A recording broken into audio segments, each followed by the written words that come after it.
Philip John Raskey. He was a teacher, a musical conductor, musician, and a father.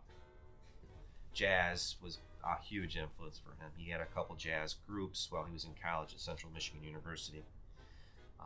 They would pretty much play little local taverns, and that's how he would make his money.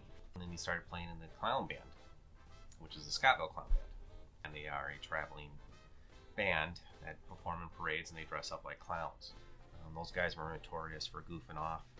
The kids loved it, the adults loved it. Growing up in Ludington, everybody knew the Scottville Clown Band. So once the parades are done, all the townsfolk, they invite characters of the Scottville Clown Band, come over to their house, and, sit down and have lunch. And he'd always bring the instrument with them, and the kids would love it. And a friend of ours, the Sardos, had a house right on Ludington Avenue, and it was the gathering place for most of the clown bands players. And so particularly there was a barbecue, and there was always beer available. And these guys, Polish guys love to drink.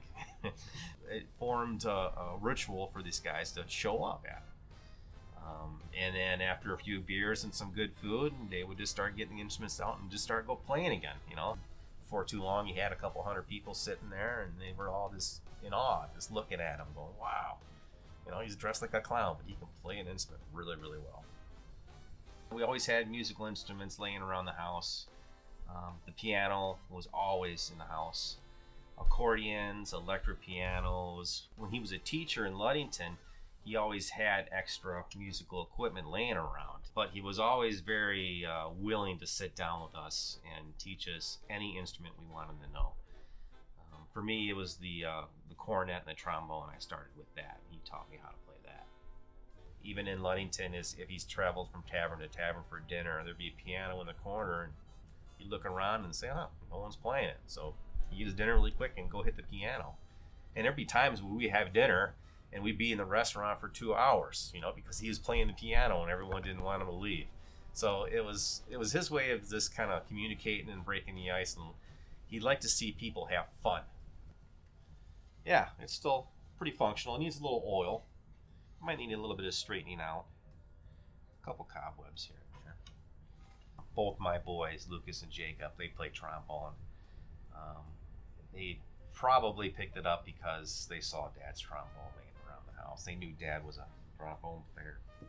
But as far as when my dad passed away, it was about 5 years ago.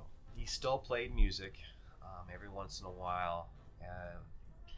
When he was a teacher, he had a lot of upbeat, but when they canceled the music program up in Ludington, things started to go south for him a little bit. Got a little depressed.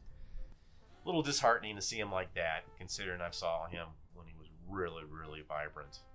But, that's how I'll probably remember him as. He was this really good musician, and really had a great way of just making people happy around him when he played. It's really the last thing I can think of. It's memory burn for me, I guess. I